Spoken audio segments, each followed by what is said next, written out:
So,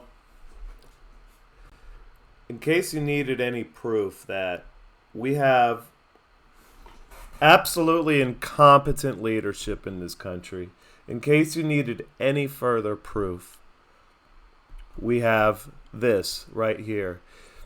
So this is a foreign policy opinion article, analysis article from Politico. Basically, this article, as with a lot of Politico articles, reflects the internal machinations of the Biden administration and the neoconservatives. Apparently, they think that they can actually freeze this conflict. They even, they always have to come up with these buzzwords and these stupid catchphrases. Frozen conflict. Okay, so it's almost as elementary as somebody in D.C. said, hey, how about we make this like the Korean War with, a DMZ and stuff? Not knowing anything about the Korean War. Also, never forget that the reason our leadership is so bad is because the population is very stupid.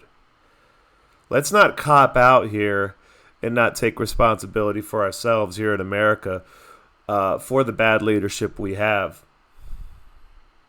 It's terrible because the American population is downright stupid, by and large.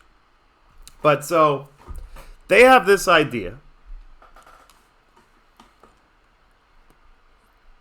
They have this idea that they can just willy-nilly freeze the conflict somehow. That they can get Russia to stop the conflict while they're winning. When they have all of the when they have the upper hand, when they have all of the trump cards, they can just stop the conflict so that then Russia can build up, then Ukraine can build up its army again and attack Russia later. Even if that's not their intention, Russia has no reason to believe it's not their intention.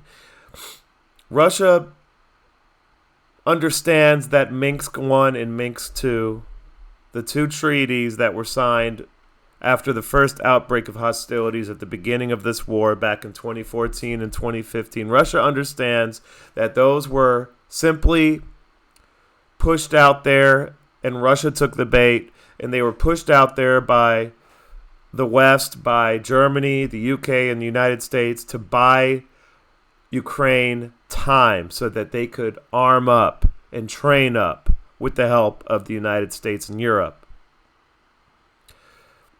As we know, Angela Merkel said as much. It's good. It would be a good idea to pull that article up, so I'm going to pause it.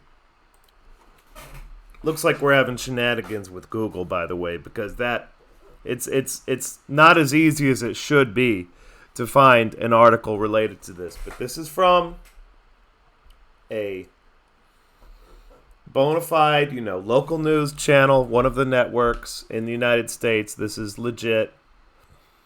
And here we have when Merkel admitted that Minsk talks were there and the Minsk I and Minsk II agreements were there to buy time and help Ukraine prepare. And not only did she admit to this, but Francois Hollande admitted to this, and the former president of Ukraine also admitted to this. So what in these people's right mind makes them think that Russia would, at this juncture, sign any sort of peace deal? Russia does not trust the United States, does not trust Europe. There's no way they're ever going to sign a peace deal. But I want to get into a little bit more history here, because this is how juvenile these people are in our halls of power here in the United States. Someone said, hey, I remember reading about the Korean War in high school or college. Oh, that was a frozen conflict, huh? Oh, maybe we can do that with Ukraine. I mean, I can imagine that level of stupidity going on up there. Let's talk about the differences between what happened in the Korean War and what's happening now in the Ukraine War. So, the Korean War starts just a little very brief summary here, a little brief outline here.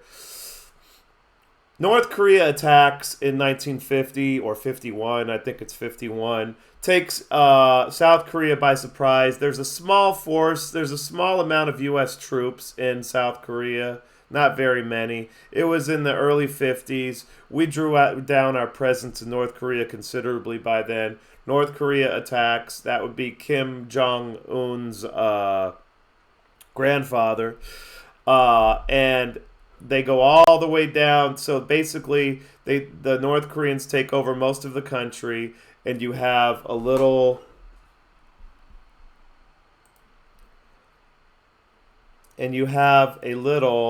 spot right here. Let me see if I can get this thing to work.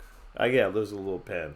So then you have a line right here where basically the North Koreans were coming in and Americans and South Koreans were holding out, okay? And they held the line down here in Busan, or Busan as this is written, okay? So, basically we entered the war. There was no declaration of war. However, it was probably a legal war according to the United States Constitution. If you want to, take the middle road with the interpretation. Because that was, because South Korea was I think the United Nations. So I believe it was the United Nations war where the United Nations voted a resolution to protect South Korea. And the United States basically led the way on that whole thing. So the United States starts pouring troops in, and we eventually push our way back, all the way back up to here in this area, right along the Yalu River, maybe even up here somewhere. We were way up there. Okay, so there was a big battle right around here in Chon. My grandfather actually did the combat jump there at Incheon. We used to have a picture somewhere, 35 millimeter picture. I hope I can find that someday. But anyway, we pushed up here by 1952, early 1952, off the top of my head. Then, see, the problem was we had a bunch of U.S. troops all up here, and Mao Zedong did not like that at all. Okay? Little frown face. It's hard to draw with this thing. So Mao Zedong not happy. So what does he do? He puts together what he called a volunteer force. It wasn't part of the Chinese regular army, but it basically amounted to about 2 million Chinese troops. And they launched a surprise attack across the North Korean border in the middle of the night, actually. There was a surprise attack overnight. They ended up, the Americans were right about here. They came around the flanks and attacked them around the Schwazin Reservoir. So that's one of the most, famous battles of the Korean War. Okay, so the Chinese army, when people talk about a human wave, by the way, human wave tactics, that was an actual legitimate example of a human wave. The Chinese just massed 2 million troops, poorly armed. It didn't matter. And they just rushed them across the border. Okay? And the United States were caught off guard. They almost got completely surrounded. They ended up doing a fighting withdrawal back to the 38th parallel around this area. Okay? For the next year and a half, basically the battle turned into a stalemate. The war turned into a stalemate right around here. The United States would be able to push up a little bit, okay, and then only to be driven back, okay? So it ended up being a true stalemate, okay? Unlike what this is. I'm going to explain why this is not a stalemate. You see, in the case of North Korea, in the case of the Korean War, neither side had a true advantage over the other. So, all other things being equal, had the war continued, there was no indication that either side, whether it was, the North Korean / Chinese or the Americans, there was no indication that either side would be able to gain an advantage. The Chinese could always keep sending volunteer troops down here. The United States were bombing the shit out of North Korea, but they couldn't bomb China because China wasn't officially in the war. And they were afraid to bomb China. The United States was very afraid to bomb China. Think about this. Even back in the 1950s, when China was literally 200 years behind everyone else in the world, okay? Even back then, the United States, which at the time was the unquestionably most dominant country in the world, besides Russia, okay? So United States and USSR, even then, the United States was afraid to tango with China, even when China was basically living in the Stone Age. So, long story short, it was a stalemate. Now, Harry S. Truman, he jets, he bolts. He doesn't. I think he had his second term at that point. So let me see. He got elected in. I don't know exactly why he didn't run again, but maybe maybe it was a term limit. I have to look it up. I don't really want to look that up right now. It's kind of late anyway. But Harry S. Truman didn't run in 1952. 1953.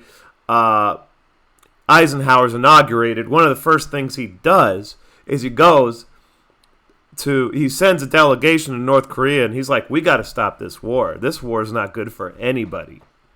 You see, the United States could never have won that war, okay, because they couldn't attack China, because they didn't want to start World War III, because at the time, Russia was indicating that, they would back China up back then, even though tensions were kind of tense between China and Russia. Russia wasn't going to let the United States walk over China.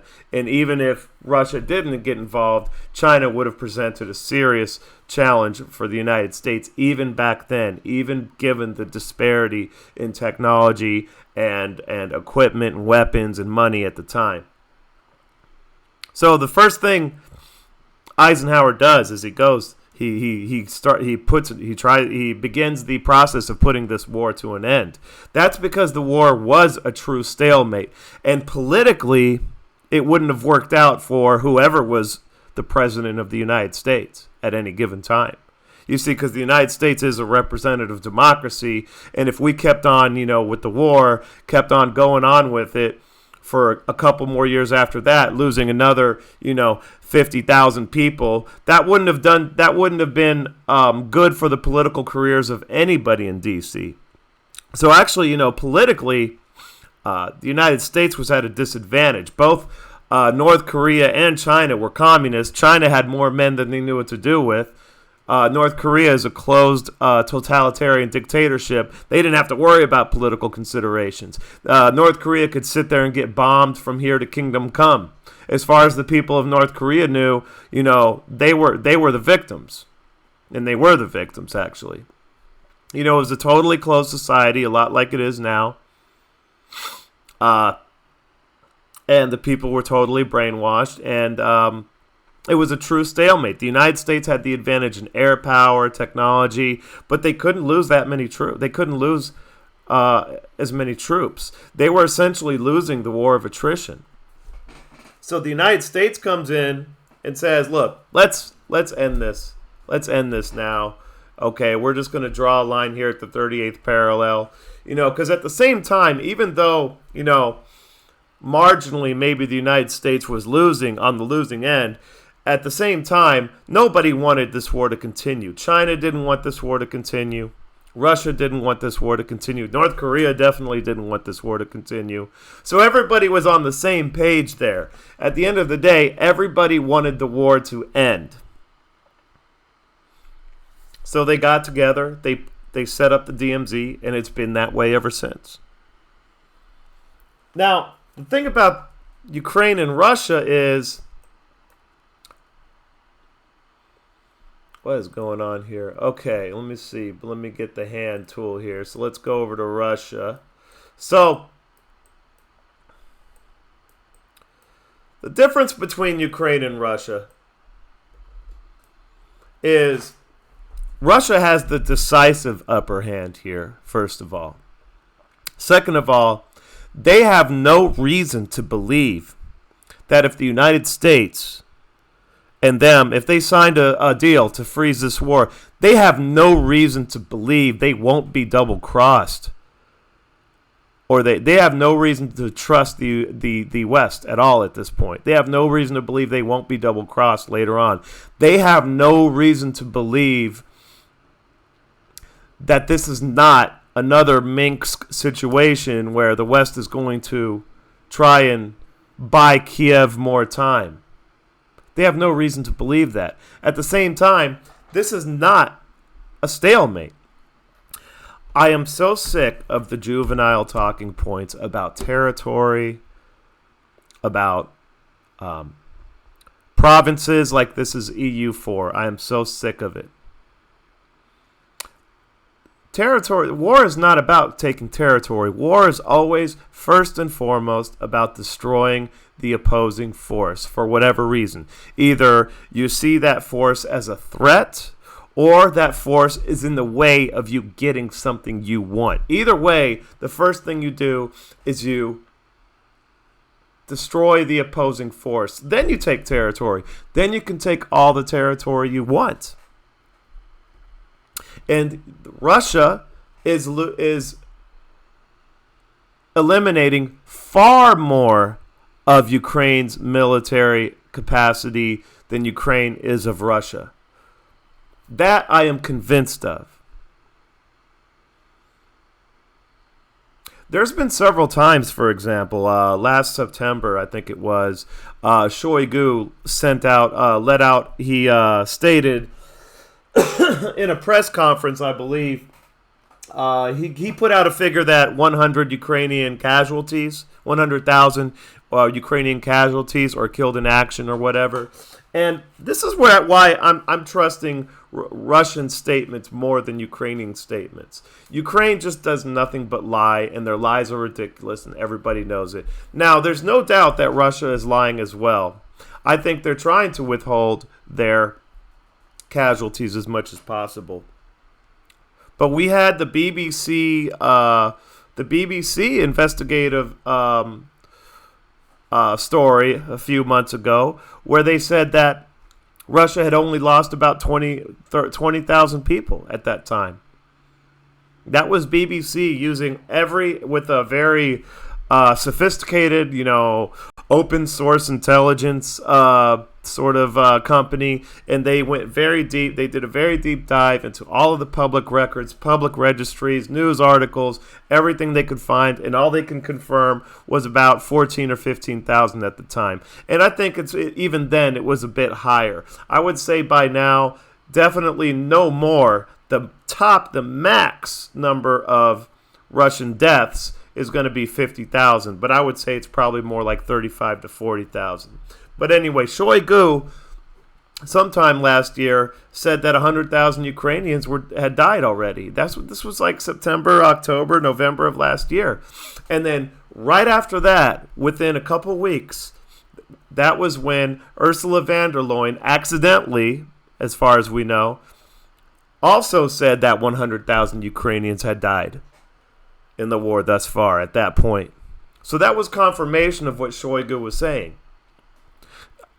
I've seen more things that the Russians have said be confirmed than by far what the Ukrainians have said. Now, there's going to be lies on both sides. The Russians do more of just hiding things rather than lying, it seems. And they're good at hiding things. They're good at keeping secrets, so it would seem. But they're winning the war of attrition. They're winning the war. This is not a stalemate. In the Korean War, it was a stalemate because one side had unlimited manpower, the other side had very good technology, and they kind of just balanced each other out. But the United States couldn't lose that many more people, whereas the Chinese and North Koreans could lose all the people they wanted. But they were getting their asses whooped at the same time, so everybody wanted the war to end. Nobody wanted World War III. At this point right here with Russia and Ukraine, Russia doesn't care. It would be perfectly in Russia's interests at this point, given how much of an advantage they have, to continue the war, at least to the Dnieper River, which is right here. I see no reason why Russia would stop at any point before they get to the Dnieper River. And most likely, they're going to want to take Odessa as well. Okay? There is no strategic reason for them to stop. The United States isn't going to get involved in the war. You see, one thing politicians are scared of, there's a couple things. Recessions, they're scared of. And they're scared of losing too many U.S. troops overseas in armed conflicts. Those are the two things that they know will end them quickly. So no, they don't want any part of the United States going in. Poland doesn't seem to want to go in. Romania, they're not stupid enough. So it's just Ukraine and some